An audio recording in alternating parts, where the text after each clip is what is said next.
Dutchie repairs. Dutchie repairs, Roseline Olomina.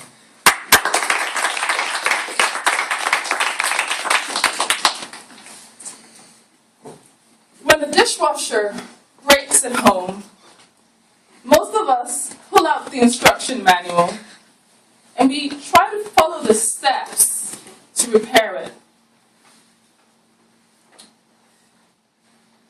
But in our eager to fix something, we sometimes don't follow the instructions or we misunderstand them.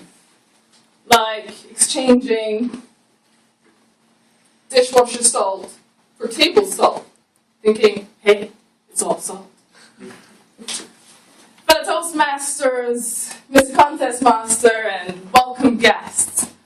I used to work for the repair analysis department at Airbus, and my job was to analyze repairs on aircrafts and decide whether or not the airplane could fly again.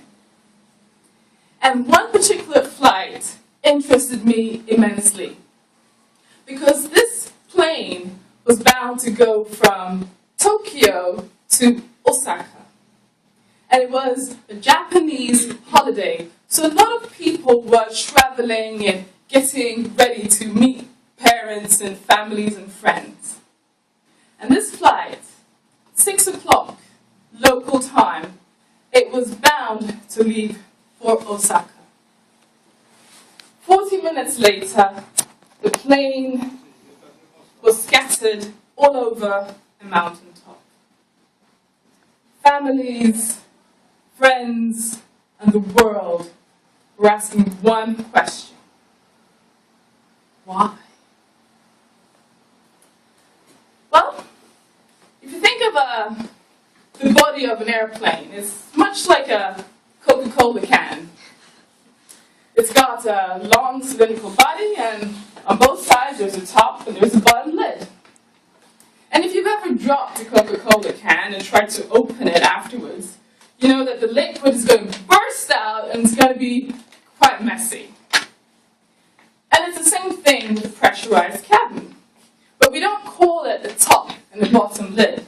We actually call it a pressure bulkhead. And it has the shape of this salad bowl. And when the aircraft is on ground, the pressure inside the aircraft is the same as the pressure outside. But as the plane ascends, this pressure bulkhead behaves like a hot air balloon, and it expands as it gets higher. And the pilot noticed that there was a pressure drop in the cabin. And he thought, well, maybe we forgot to close one of the doors. I'm just going to turn around and land safely. But actually, the door was okay.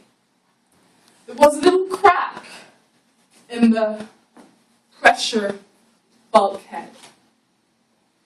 Now, for the passengers, the oxygen mask fell down, and it was like a great vacuum cleaner sucking out all the air. And the airflow just reached astronomical speeds, and it tore the tail of the aircraft and the vertical stabilizers. And without the vertical stabilizers, the pilots could not control the flight. And they crashed into a mountaintop. But to understand why there was a crack in the first place in the pressure bulkhead, we have to go back 7 years prior to the accident. Now, this plane had been in a tail strike, which meant the tail had hit the landing street as it was landing. And they had to replace a lot of the aircraft. The only problem was that the maintenance engineers that were supposed to fix the pressure bulkhead, they wanted to connect the top part with the new bottom part, didn't really understand the fundamental principle of how load goes from one structure to another. Now let me demonstrate a little bit how load goes from one structure to another. You see, this is a chair. If I sit on this chair, my load will go through the chair, through these 4 different legs, and it will spread onto the ground. Now, if this chair was broken, and let's say we wanted to replace one of these legs, let's say we couldn't find the correct material, and we put in a rubber leg. And we can all understand that the balance of the chair would be different. But what's mostly important is that because we did take away or replace it with a rubber leg, the other 3 would over time become more and more overworked because they weren't designed to take this much load, and eventually one of them would crack. And this is exactly what happened with the pressure bulkhead. During the repair, they wanted to connect the top part with the bottom part, and the repair said, put in an extra plate to keep it all together. They had a problem fitting the extra plate, so what did they do? They cut it in 2 pieces. And that's exactly the same as adding a rubber leg.